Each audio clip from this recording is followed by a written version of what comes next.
欢迎来到自说自话的总裁。网络上流传着这样一段视频，企鹅在天上各种飞，还各种角度的跟拍。企鹅会飞吗？这个视频是假的吧？但不像啊，这种大片伪造起来很贵的。这究竟是怎么一回事呢？有人说企鹅很神秘，它们可能从恐龙时代开始就一直生活在南极，它们是从6500万年前的核冬天当中幸存下来的远古霸主，是最后的恐龙。今天我们就来聊聊它们的故事。这段视频其实是科学家在向企鹅致敬，可能大家都认为企鹅把自己吃成个圆球，早就已经飞不起来了，最多来个贴地飞行。但在科学家眼里，企鹅真的会飞，而且它们的飞行能力是自然界当中绝无仅有的，它们是唯一一个可以在水中飞行的鸟类。仔细看企鹅游泳的画面，它明显是在扇动翅膀，而后面的海豹则是在蠕动身体，特别是飞出水面的那一瞬间，它显然还是一只鸟。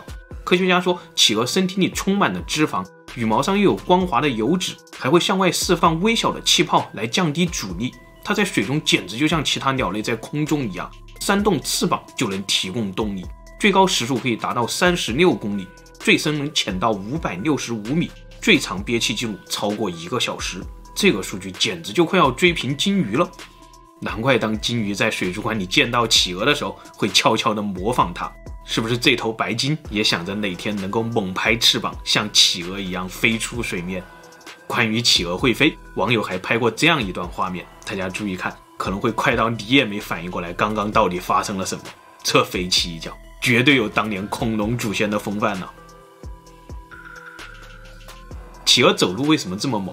它们是没有膝盖吗？X 光照片显示，它们不仅有膝盖，而且还是个大长腿，只不过是被脂肪盖住了，啥也看不到。表面上它们是在直立行走，其实呢是在蹲着走。2000年的时候，科学家在研究企鹅的时候呢，意外发现了一个问题，那就是企鹅行走的效率竟然比人类还高。科学家们一直以为人类走路的效率是最高的，这个似乎不用证明了，哪个动物能够2条腿跑赢人类？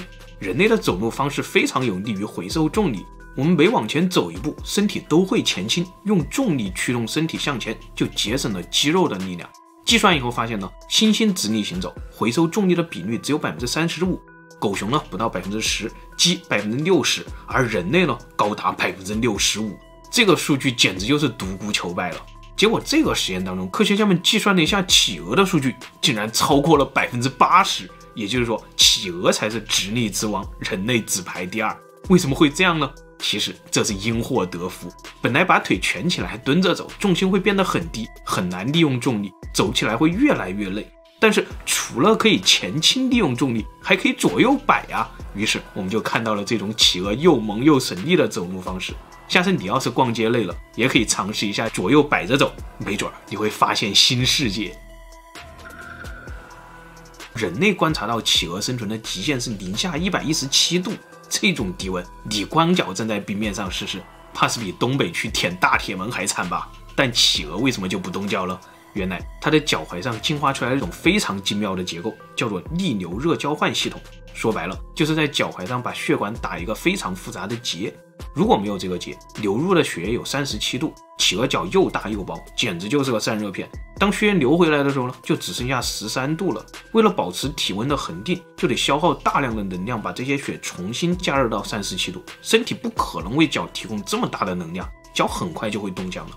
但是有了这个结，流出的血液就会被流入的血液降温，同时流入的血液也会被流出的血液加热。这样流到脚掌的时候，流出血液14度，流入血液13度，只有1度的温差，加热起来就容易很多了。同时13、14度也可以把整个脚掌保持在5度以内，防止结冰。简单的一个结竟然解决了这么多问题。大概在14世纪的时候，炼金术士们才构思出来逆流交换的结构，但在大自然中，所有恒温动物的身体上都有这个结构，可能已经存在了几亿年了吧。看来一切黑科技都是仿生科技，这句话一点都没有错。别看企鹅表面上萌得要死，但它绝对算得上是猛禽。这个架势是不是比村口的大鹅还凶？曾经电视台要采访一位研究麦哲伦企鹅研究了36年的老教授，老教授上来就不淡定了，他直接问和企鹅一起接受采访，这到底是谁的馊主意？采访刚刚开始，记者们也不淡定了，旁边的企鹅一直在发出魔性的叫声，教授不停地被打断，看这表情真的是很无奈啊。到最后，教授只能说一句：“活力四射的鸟儿。”看完这个采访，真的只能说，企鹅也是鹅，也会曲项向天歌。这些叫个不停的企鹅，还有更暴躁的故事。北极熊为什么不吃企鹅？是因为企鹅太可爱了吗？其实北极没有企鹅，企鹅都生活在南极。但有一次，2002年的夏天，科学家们竟然在阿拉斯加抓到了一条红宝企鹅，它竟然跨越了赤道，从靠近南极的秘鲁沿海穿越到了靠近北极的阿拉斯加。你这是游过来的吗？简直不敢相信。科学家们赶紧联系了周边500公里所有动物园，结果他们都说从来没有养过这种企鹅，而且也没有发生企鹅丢失的现象。科学家有点懵，你是真的打算来试试北极熊吃不吃企鹅吗？后来科学家说，这可能是某艘秘鲁渔船上逃跑的宠物。结果在2012年的时候，科学家又在阿拉斯加捕到了一只红宝企鹅，好吧，还是逃跑的。接着东京湾也好几次发现的红宝企鹅，有人怀疑他们是从秘鲁游过来的，科学家都要暴走了，这怎么可能？一定是从哪个动物园越狱出来的，也没准有一艘秘鲁渔船专门用这种方法满世界恶搞科学家。企鹅的适应力很强，不仅仅南极有企鹅，非洲、澳大利亚、新西兰都有企鹅，甚至赤道附近也有企鹅。传说台湾的南坎溪也经常有人目击企鹅，还有好多市民向警察局报案，救援队呢就匆匆赶过去。后来发现这不是神秘事件，而是一个够笑1年的冷笑话。几年以前，日本鹿儿岛的平川动物园发生了一件怪事儿。工作人员发现，最近企鹅们总是吃不饱，一没有减少食物，二没有增加企鹅数量。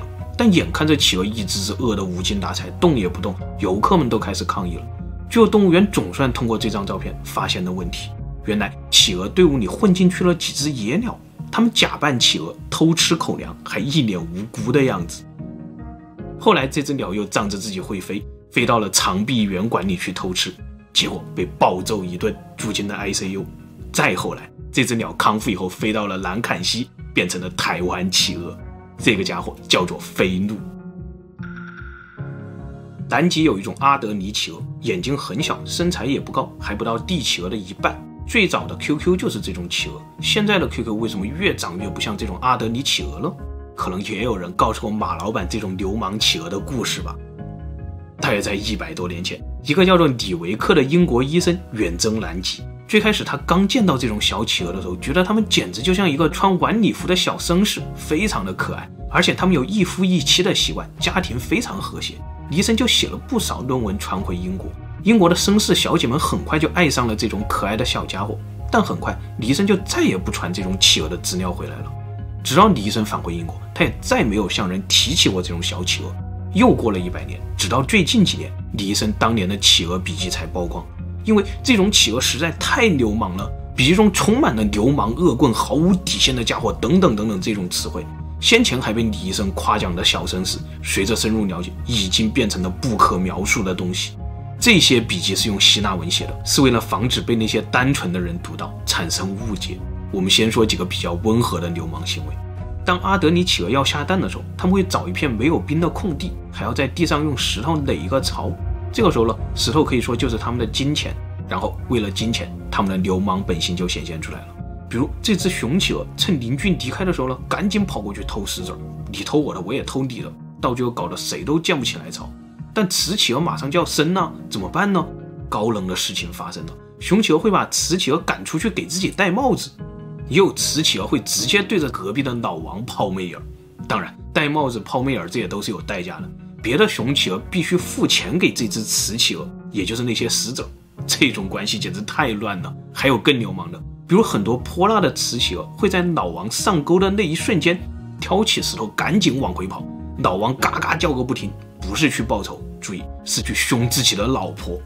有时候阿德尼企鹅来到繁殖地的时候，冰雪还没有融化，为了找到死子了，他们就直接向四周喷射的压力还特别大，至少是人类的8倍，60厘米的身高，轻轻松松就能喷出40厘米远。这种充满味道的场面，甚至能从谷歌地图上直接看到。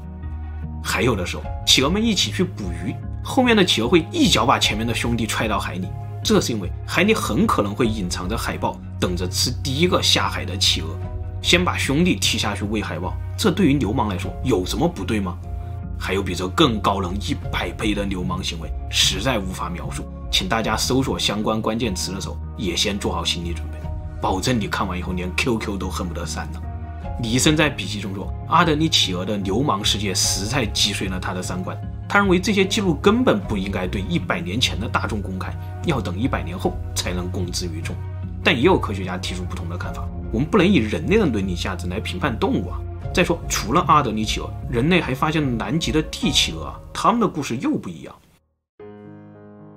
帝企鹅是最大的企鹅，可以长到 1.2 米，也是生活在最南边的企鹅。它们每年都要深入南极腹地100多公里，在零下60度的冰雪里抱团取暖，抚育幼崽，甚至还会组建托儿所。它们会在每年4月组成庞大的队伍离开海边，在南极腹地行军。6月前，它们会抵达南极内陆的繁殖地。这期间，它们通常要走150公里。到达目的地以后，他们会举办一场持续1个月的相亲派对，组成一夫一妻的家庭。但企鹅和人类不一样，他们每年都是重新谈一次恋爱。今年是夫妻，明年再来的时候就得和别人交换。如果出现了单身狗，他会直接一个滑铲撞上去找老王，也不管人家老王是不是正在造企鹅。然后我们就看到了企鹅打架。大会结束以后呢，所有的单身狗都只能一个人回到大海边。帝企鹅在南极基本没有什么天敌，但孵蛋的时候呢，几乎任何动物都能变成它们的天敌，因为蛋上面没有任何防寒措施，如果暴露在空气中或者贴到地面上，只需要几分钟，这个蛋就冻死了。那帝企鹅要怎么孵蛋呢？它们又没有手可以把蛋抱起来，羽绒服还没有拉链，也不能把蛋揣在怀里。于是大自然给雄企鹅设计了一个育儿袋，在脚掌上面。8月前，雌企鹅会把蛋生下来，非常大，有400-500毫升，相当于一瓶矿泉水。这颗蛋呢，会消耗掉雌企鹅身体里大部分的营养储备，体重减轻至少1/4。但这个时候，太阳已经消失了，极夜和冬天已经要来了。雌企鹅必须把蛋交给雄企鹅，它们得立刻返回到海边补充能量。然后雄企鹅得在接下来至少2个月里不吃不喝，战胜冬天。跑回海边捕鱼的雌企鹅会把自己吃得巨肥，然后又赶紧贴地飞行回来，通过气味和声音找到自己的老公和宝宝，吐出一种像乳汁一样的东西来喂它们。通常情况下，雄企鹅要在寒风中站60多天才能把雌企鹅等回来。最惨的一次，一只企鹅老兄等了115天才等到雌企鹅回来，这个时候它的体重已经损失了53%。很多时候妈妈还没有回来，宝宝就已经诞生了。企鹅爸爸会把宝宝揣在育儿袋里面，自己从嘴里分泌一种像乳汁一样的东西给宝宝吃。如果起大风了，雄企鹅还要挤成一个大圈，抱团取暖，圈的中心温度会达到30度，可以把企鹅热晕。于是里面的往外挤，外面的往里挤，圈就是一个动态的，所以最外面的企鹅不会被冻死。等到太阳重新升起来的时候呢，企鹅们重新回到海边。这个时候小企鹅可能还没有长大，它们就会被爸妈送到托儿所。托儿所是一个随时可以组建起来的大企鹅圈，寒风来的时候，小企鹅就会被圈在最里面。再大一点，小企鹅会长成这种棕色的样子，还很像鸟的。到了成年的时候，它们就会换毛，这个换毛的过程就跟穿秋裤一样。本来人类发现过21种企鹅，已经有2种灭绝了，现在还有19种，它们都生活得很好，人类很爱护企鹅。其实正是企鹅憨厚的样子唤醒了人类保护动物的本能。100多年前，人类来到南极，听到自然和企鹅的声音的时候，我们才有意识地保护野生动物。但科学家还是说，可能在2100年左右，帝企鹅就会灭绝，因为人类虽然能保护动物，但无法保护自然。2010年的一次冰山断裂就饿死冻死了15万只企鹅。